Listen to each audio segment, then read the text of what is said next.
कोई बोलती रे कोई बोलती रे बरून रिकॉर्डिंग स्टूडियो गया। कोई बोलती रे म्यूजिक बाय आदित्य।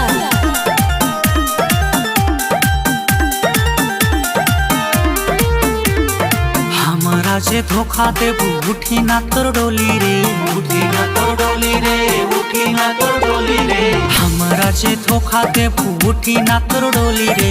मार दे हम गोली देख ले हम कोई बोलती रे, मार दे हम गोली देख ले हम कोई बोलते रे। आई जब बाराती तो हर तान दे तू नाली रे, तान दे हम तू नाली रे, तान दे हम तू नाली रे। भाग दी हम गोली देख ले हम कोई बोलती रे, भाग दे हम गोली देख ले हम कोई बोलते रे, भाग दे हम गोली देख ले हम कोई बोलते रे, कोई बोलती रे।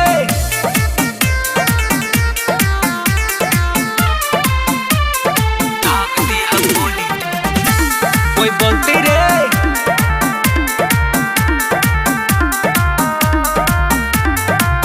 करके प्यार वाला वादा तू ता भूल गईलू रे, तू ता भूल गईलू रे।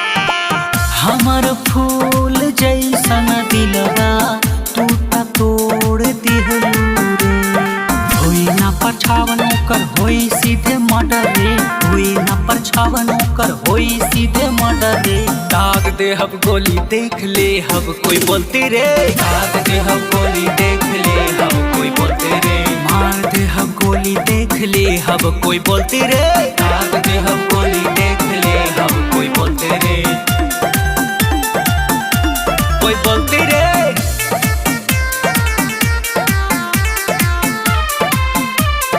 दाग दे हम गोली कोई बोलती रे।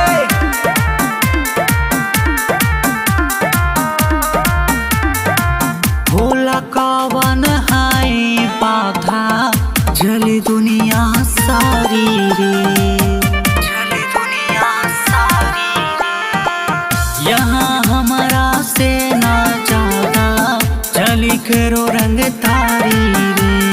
हाथ जोड़ के माफी मांगिए हमरा से तोर फादर रे। गुलशन अभिषेक चंदन रहब संगे भैया रे।